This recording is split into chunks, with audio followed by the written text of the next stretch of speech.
वाहेगुरु जी का खालसा, वाहेगुरु जी की फतेह। सिख धर्म की स्थापना कैसे हुई? सिख धर्म की स्थापना 15वीं शताब्दी में गुरु नानक देव जी ने की थी। ये भारतीय उपमहाद्वीप के पंजाब क्षेत्र में आरंभ हुआ था। सिख धर्म एक एकेश्वरवादी धर्म है जो एक ईश्वर, जिसे वे एक ओंकार कहते हैं, में विश्वास पर केंद्रित है। सिख धर्म की स्थापना के मुख्य बिंदु: 1. गुरु नानक देव जी का जन्म और प्रारंभिक जीवन। गुरु नानक देव जी का जन्म 1469 ईस्वी में राय भोईदी तलवंडी, जो अब पाकिस्तान में ननकाना साहिब के नाम से जाना जाता है, में हुआ था। बचपन से ही उनका मन सांसारिक रीति रिवाजों और अंधविश्वासों से हटकर आध्यात्मिक चिंतन में लगता था। उन्होंने उस समय समाज में व्याप्त आडंबरों, पाखंडों और भेदभाव को देखा और उनका विरोध किया। 2. न कोई हिंदू न कोई मुसलमान का उद्घोष। माना जाता है कि लगभग 1499 ईस्वी में सुल्तानपुर लोधी में, जहां गुरु नानक देव जी मोदी खाने में काम करते थे, वे वही नदी में स्नान करने गए और 3 दिनों के लिए अदृश्य हो गए। जब वे पुनः प्रकट हुए तो उन्होंने न कोई हिंदू न कोई मुसलमान का ऐतिहासिक उद्घोष किया। इस उद्घोष का अर्थ ये था कि ईश्वर की नजर में सभी मनुष्य समान हैं और धर्म के नाम पर हो रहे भेदभाव को समाप्त करना उनका लक्ष्य था। ये घोषणा सिख धर्म की नींव का आधार बनी। 3. मूल शिक्षाएं, 3 स्तंभ। गुरु नानक देव जी ने अपनी शिक्षाओं के माध्यम से एक नया जीवन मार्ग दर्शाया, जिसे 3 मुख्य सिद्धांतों में समझा जा सकता है। नाम जपो, ईश्वर का स्मरण, एक अकाल पुरख शाश्वत ईश्वर में विश्वास करना और उसके नाम का निरंतर सिमरन ध्यान करना। यह मन को शुद्ध करता है और अहंकार को दूर करता है। किरत करो, ईमानदारी से कमाना, ईमानदारी और कड़ी मेहनत से अपनी आजीविका कमाना। आलस्य और मुफ्तखोरी का इसमें कोई स्थान नहीं है। वंड छको, बांट कर खाना, अपनी कमाई और खुशियों को दूसरों के साथ साझा करना, विशेषकर जरूरतमंदों के साथ। यह निस्वार्थ सेवा और सामुदायिक भावना को दर्शाता है। 4. गुरु परंपरा और गुरु ग्रंथ साहिब। गुरु नानक देव जी के बाद 9 और गुरु हुए, जिन्होंने उनकी शिक्षाओं को आगे बढ़ाया और सिख धर्म को संगठित रूप दिया। इन सभी 10 मानव गुरुओं के बारे में माना जाता है कि उनमें एक ही दिव्य ज्योति निवास करती थी।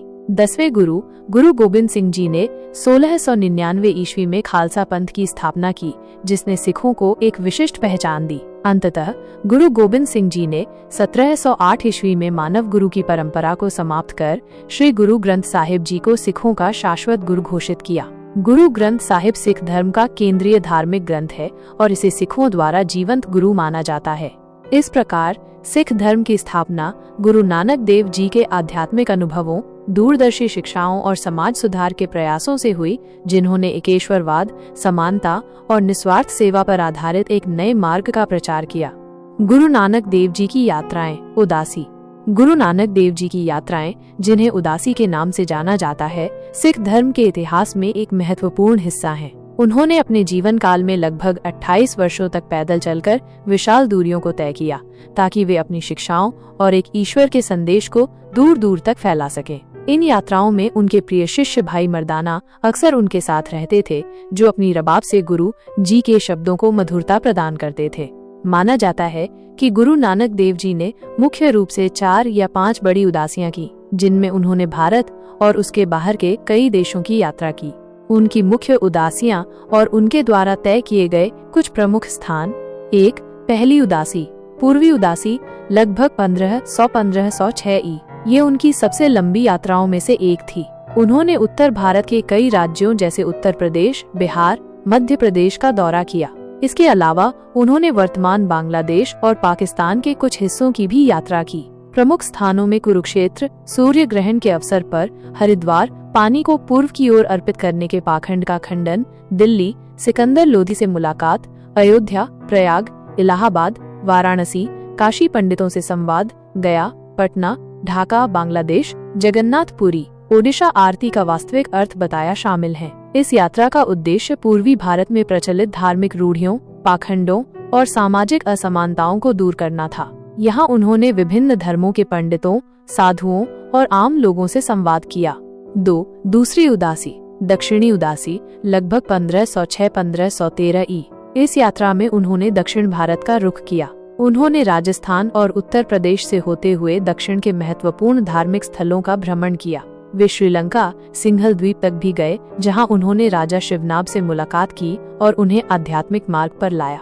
कुछ प्रमुख स्थानों में कांचीपुरम, रामेश्वरम, बीदर, जहां उन्होंने झिरा साहिब झरने का निर्माण किया, उज्जैन, नासिक, अजमेर, द्वारका, अहमदाबाद शामिल हैं। इस उदासी का उद्देश्य दक्षिण भारत में प्रचलित भक्ति आंदोलनों और आध्यात्मिक ज्ञान को समझना और उसे प्रसारित करना था। उन्होंने यहाँ भी जाति पाति के भेदभाव के विरुद्ध आवाज उठाई।